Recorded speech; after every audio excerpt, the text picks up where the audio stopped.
What's going on? It's the Polygon Don, and today we're back with another 5 underrated classics for the PS3. There's a comic book adaptation that mostly goes unnoticed by the masses considering the IP it's using. There's a vehicular combat game that got treated a little too harshly by critics for my tastes.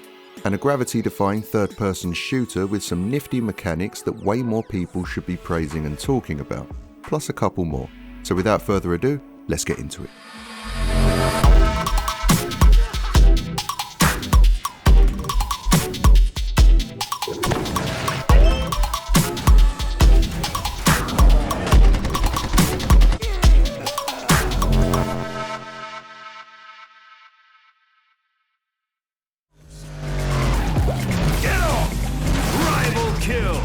Let me hear the love!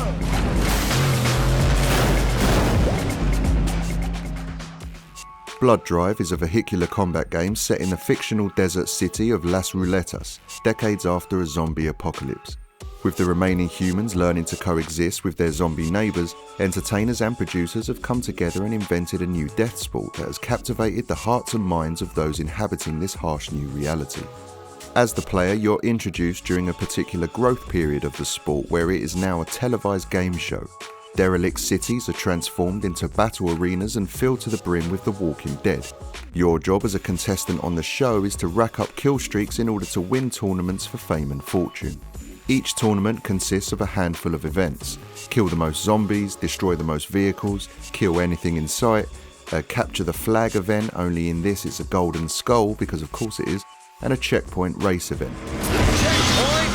The later and more difficult tournaments have more events in them but just tend to cycle through the events I just mentioned rather than introducing different ones, which is a bit of a missed opportunity in my book. I suppose the variety comes in choosing one of the many colourful characters to play as, each coming with their own specific vehicle and special ability. Some of the cars are smaller with better handling and speed but are easily dealt with when rammed by the bigger and heavier vehicles. These chunkier cars and trucks may be better suited in combat scenarios but will struggle when it comes to any of the races. So although limited slightly, there's just enough variation in the event types to keep things balanced so that no one class of vehicle dominates. Whichever you choose, your car will have a starting weapon, but different ones can be picked up during events, and depending on the criteria of the event, some will be a lot more beneficial than others. The minigun or the saw blade launcher is great if you need to kill the most zombies, while something like the railgun or the drunken missiles are better at eliminating your fellow contestants, swiftly and decisively. You'll also get the opportunity to select a particular loadout before each event that will enhance your vehicle in a particular way. Once you get accustomed to the different event types, you'll make wiser choices in this regard. For instance, knowing that the next event is a race, I'll select the loadout that enhances my car's engine performance and instantly fills my boost gauge. Or if it's a combat event, I'll choose the one that strengthens my car's overall durability, etc. Its physics aren't the best I've experienced, and while amusing in some instances, more often than not were just a hindrance on me completing my objectives. It can also get quite repetitive, especially if you want to see all the game's endings by playing through as each character, but despite all that there is still a lot of fun to be had here. Its over-the-top presentation and satisfying killstreak roundup definitely gives me the fix I need when craving a vehicle combat game. The locations and maps were big and well designed with shortcuts to discover as well as collectibles. The zombie variety that is slowly introduced as you progress keeps things fresh, and getting used to the weapons and where they can be best applied was always satisfying to figure out. It's not the best game on this list, but I don't think it deserves the utter lashing it got from reviewers at the time of launch either. Don't write this off solely based off of reviews is all I'm saying, as I was pleasantly surprised by this on the whole and am very happy to have it in my collection. Bye-bye, baby!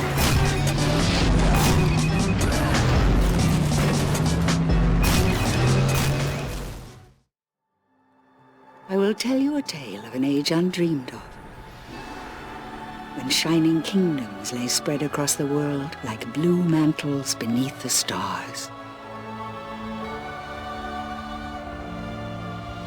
Hither came Conan, the Cimmerian, black-haired, sullen-eyed, sword in hand, a thief, a reaver, a slayer.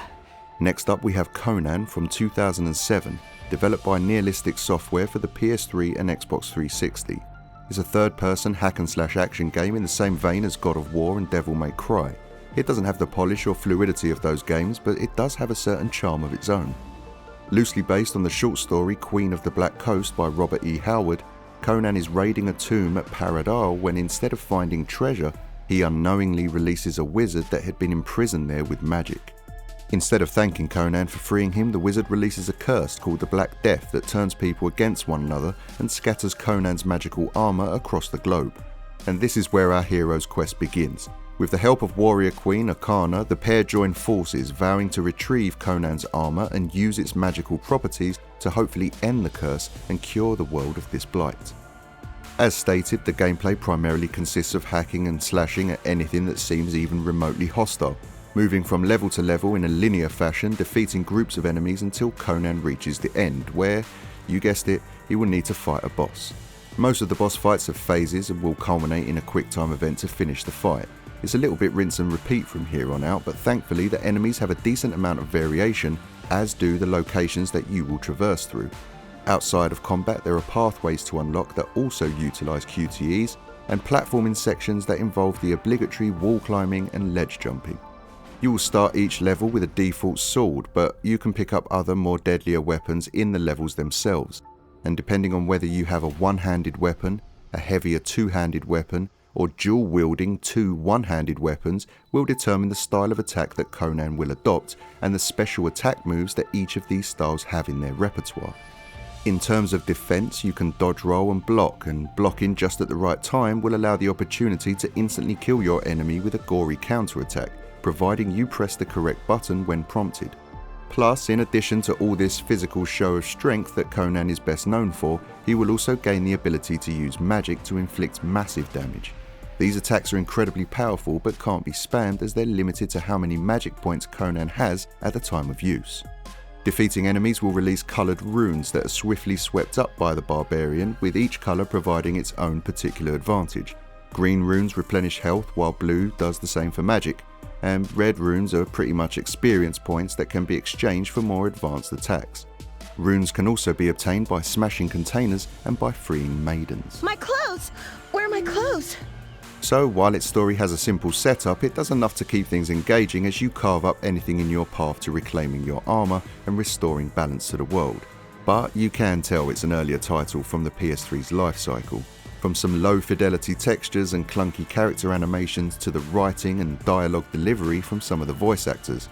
But looking past that, there is still a lot to like here. The art direction is pretty faithful to the work of Frank Frazetta, the artist who is often referred to as the godfather of fantasy art and frequent collaborator with Howard on his Conan projects.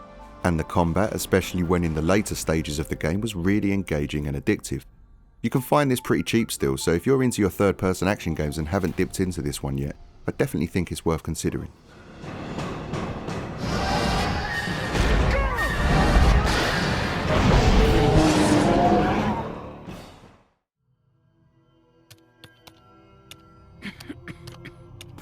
Lower your weapons, Onishka.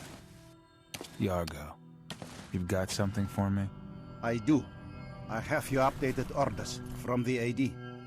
I have also arranged for you to acquire weapons and explosives. No thanks. You don't want to take it, but you don't have choice. This will slow your infection. It'll buy you time. Show me what you've got. Dark Sector by Digital Extremes is a third-person shooter set in Lazria, a fictional Eastern Bloc country bordering the Soviet Union near the end of the Cold War.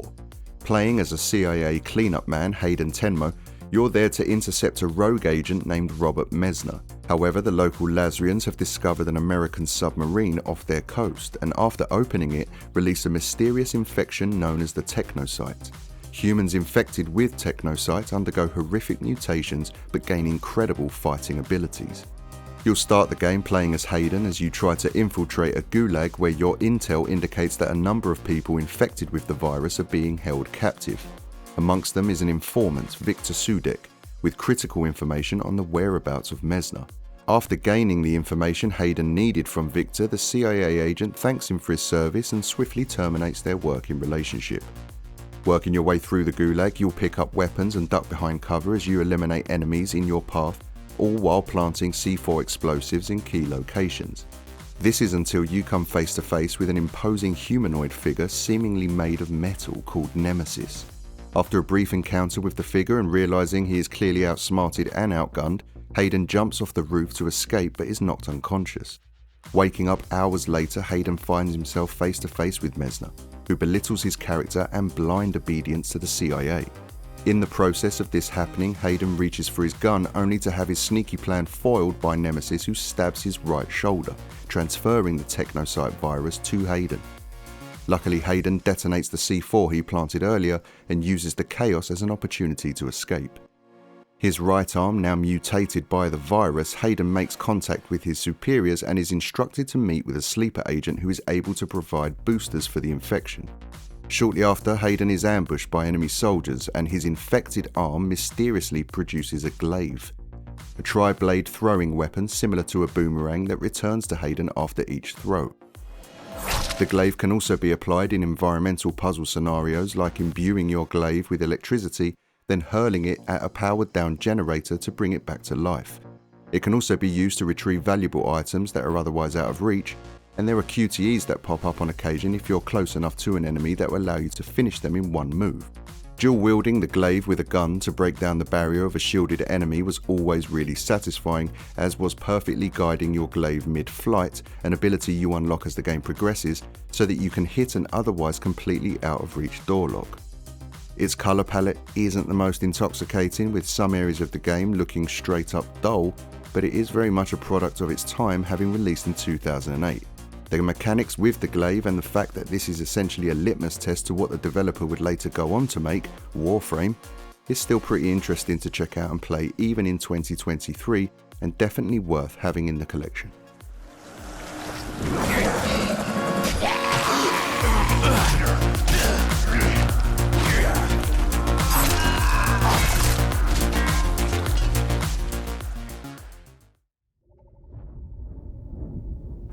Useless hunk of nothing. Wait. What's this? Ah, yes. Power. This is what real power feels like. No more parlor tricks and sleight of hand. Mysterio is now the master of real magic. And this is just the beginning.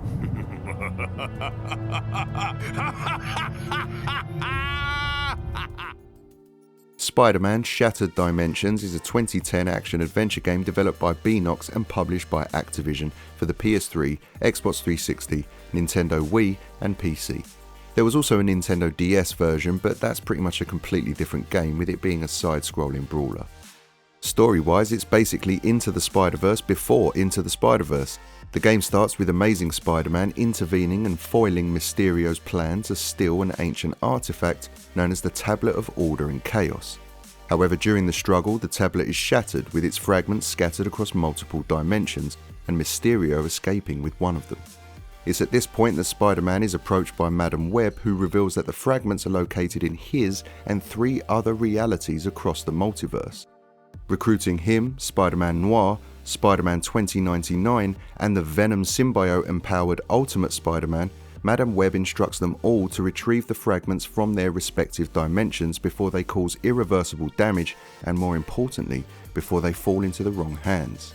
You'll play each chapter or level as one of the 4 playable Spideys, with each having quite significant differences to their playstyles and their own unique superhuman abilities. The essentials like web swinging, web crawling and Spidey sense remain a constant for all 4, but the style of combat differs quite a bit between them. Spider-Man Noir, for example, plays a lot more like Batman, sticking to the shadows and utilising stealth, while Spider-Man 2099 can slow down time and even has these free-falling sections unique to the levels that feature him.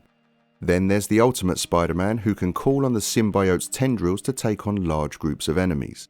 The combat is fast and really enjoyable, offering a substantial amount of varied fighting moves, with more moves being unlockable as you progress. Gaining the points necessary to upgrade can be obtained by defeating enemies or by completing various challenges that the game sets for you in something called the Web of Destiny. One of the big takeaways was also the extensive roster of villains that you have to battle in this game. I won't get into specifics here in case anyone hasn't played it, but the list is large and features some absolute classic antagonists. Usually appearing as a boss battle, you have to fight them twice, with the second battle featuring a harder fight with your enemy now donning newfound deadly abilities due to the fragment they have managed to get their hands on. And just when you think you have the combat sussed in a boss fight, the game just randomly goes into first person, giving you control of Spider-Man's arms via the two thumbsticks. And depending on the direction you point them in will either throw a right or left hook, an uppercut, and also allows you to dodge any haymakers coming your way. It is silly, but it's satisfying nonetheless, and a welcome change of pace during some of the game's more lengthier boss encounters. It reviewed fairly well overall, mostly getting 7s from critics at the time, but I feel like people were already getting a little tired of the quantity over quality approach that Activision seemed to have adopted at this time. The prior Spider-Man games published by Activision this gen, namely Spider-Man 3 and Web of Shadows, weren't and still aren't looked upon all that fondly, although Web of Shadows certainly has its fans.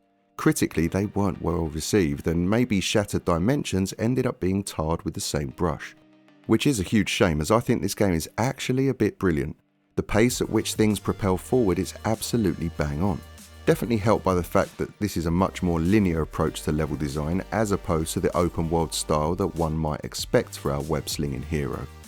But the carefully crafted bite-sized levels, the roster of classic villains that you come up against, and the sheer fact that you play as not only 1 or 2 different Spideys but 4 really makes this game zip. Ready to save the universe and looking good while doing it. The personalities of the different Spider-Men, the differences in combat style and even art style just keep things moving so nicely in this game that the hours just disappear playing it. Can't recommend this one highly enough. I know it can be a little pricey these days to buy physically, but if you do see it for a decent price, this one's well worth adding to the collection. You've recovered the first quarter of the tablet. Excellent. I've always been good at scavenger hunts. Like moths to a flame, those with evil hearts will be drawn to the unleashed power of the tablet, gaining new and frightening powers. So far, you have been fortunate that none of them have fallen into enemy hands. Why'd you have to go and say that? Man, what a jinx. I could live within the specter of death if it meant leaving behind a legacy, a piece of me. But now I've got nothing. In a few minutes I'll be dead, and I won't feel the pain anymore. And last up we have Inversion, which is a third-person shooter developed by Saber Interactive for the PS3, Xbox 360 and PC. The plot centres around policeman Davis Russell and his partner Leo Delgado as they are on duty when their city comes under attack by an otherworldly army of barbaric soldiers called Lutadors, armed with gravity-defying technology. Caught off guard and completely unprepared, the pair attempt to engage the invaders but quickly realise they are massively outgunned. With their world literally being torn apart, the pair hurry to Davis's apartment to check on his wife and daughter. Upon arrival, they find Davis's wife wounded and his daughter Leia missing. Unfortunately, soon after, Davis and Leo end up being captured by the Lutadors, who have swiftly taken complete control of the city. Imprisoned and forced to dig in the underground network of tunnels the Lutadors were creating, the hope that his daughter may still be alive somewhere is the only thing keeping Davis going. However, the pair eventually see a possible escape route, and with a little help from a fellow inmate make a break for it, snagging some alien tech on their way out. At its core, it's a cover-based third-person shooter and has been compared to Gears of War on numerous occasions. It might not have the same level of polish, but the gunplay for the most part is decent, with weapon pickups found in the environment each behaving differently. You can have 2 equipped at once, and if my battle was taking place outside, the combo of guns I favoured was the alien assault rifle bayonet thing and the sniper rifle. If I was based close quarters working my way through a building, it was all about the shotgun. But this game was never just about the cover-based shooting and does pack a fair few tricks and gimmicks to set itself apart from others within this niche. The main one being that you can manipulate gravity, and there's 2 ways with which this can be achieved, through low gravity manipulation and high gravity manipulation. Low gravity allows you to lift enemies hiding behind cover, giving you an easy shot to take them out while they flap and flail in midair. You can charge up a shockwave that affects enemies and objects around you, which you can then grab midair and hurl across the environment. Mainly barrels and balls of flammable liquid and such at first, but as the game progresses and you level up, you can grab cars and even the enemies themselves. High gravity manipulation shares many similar abilities to low gravity, such as the shockwave, but with high gravity you can also create a protective shield that envelops Davis and blocks all incoming damage whilst active. More offensive applications include crushing an enemy into the ground if you manage to land a direct hit, and I'll be honest, I absolutely love this gravity manipulation mechanic. Whether it's high or low, manipulating what's around you and playing a destructive god in this game was always satisfying. And speaking of destruction, I definitely have to mention the incredible destructible environments that you play in. It's actually pretty damn impressive for a game of this age, with this much going on, and with the AA budget it was likely given to work with. Poor man's Gears of War or not, this was a ton of fun and still holds up very well to this day. Also still fairly priced in the second-hand market, so well worth keeping an eye out when you're next game hunting.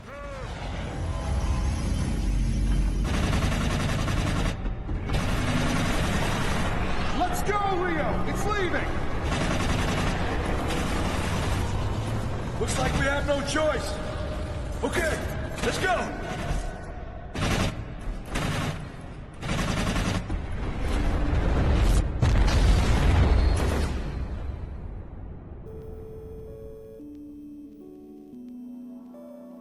And there you have another 5 underrated classics from my collection. Let me know down in the comments if any of you guys have played these or if you plan on picking some of them up. Always appreciate you guys commenting. If you enjoyed this video, then have a think about hitting the like button, as it genuinely helps out quite a bit, and if you're new to the channel, then hit the subscribe button to keep updated on all my future videos. Next up will likely be some PS4 content, so until then guys, take care, be good and game on.